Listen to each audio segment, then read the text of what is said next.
साधु संत असली हो या फिर नकली हो, किसी भी भेष में हो, अगर वो किसी इंसान को नुकसान नहीं पहुंचाता है तो ऐसे साधु संतों को परेशान करना एक पागलों वाला काम है। पालघर में देखो क्या होता है, 2 गुरु चेलों की लोग इस कदर पिटाई करते हैं कि उनकी हत्या हो जाती है। ऐसा ही केस खांडवा में होता है मध्य प्रदेश के। एक आदमी एक साधु को मारता है और उसकी जटाएं काट देता है। किसी साधु संत से हमें फायदा हो या फिर ना हो, किसी साधु संत से हमें कोई नुकसान परेशानी ना होने के बाद भी हम किसी साधु संत को परेशान करते हैं या पालघर की तरह हत्या को अंजाम देते हैं। ऐसे लोग केवल बिना बुद्धि के जानवर की तरह होते हैं। जो बुद्धिमान जानवर होता है ना, वो बिना स्वार्थ और बिना नुकसान के किसी को हानि नहीं पहुंचाता है। बहुत से लोग आपको बोलते हुए मिल जाएंगे सभी साधु संत नकली होते हैं या ढोंगी होते हैं। ऐसा नहीं होता है साहब।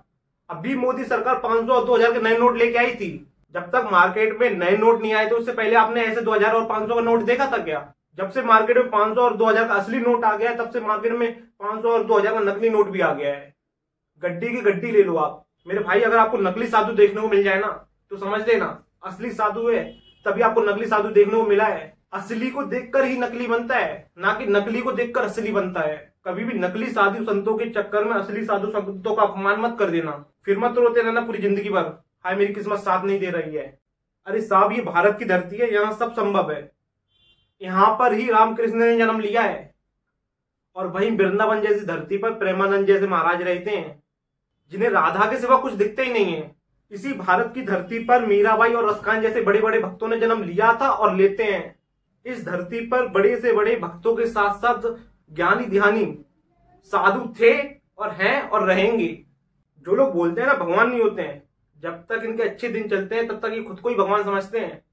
साधु संतों के पैर छूना छोड़ो, उनका अपमान करते हैं।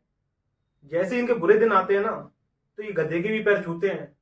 अगर गलती से ना रोड पर चलता हुआ नकली साधु भी मिल गया ना, उससे बोलेंगे महाराज कोई ऐसा उपाय बता दो मेरे अच्छे दिन आ जाएं। अगर साधु ने कहीं इनसे बोल दिया जाओ सुबह सुबह बीवी के पैर छू लेना, तो ये अगले दिन बीवी के लाख मना करने के बाद भी बीवी के पैर छुएंगे, जिससे कैसे भी इनके अच्छे दिन आ जाएं।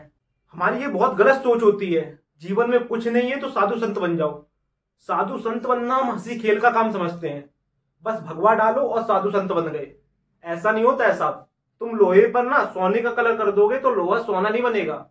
जिस तरह पत्थर छेने हथौड़ों की मार सह कर तब मूर्ति बनता है, तब जाकर उसकी पूजा होती है, बिल्कुल इसी तरह एक आम इंसान पत्थर की तरह है और वहीं साधु संत पत्थर से बने मूर्ति की तरह है। इतना अंतर होता है इंसान और साधु संतों में।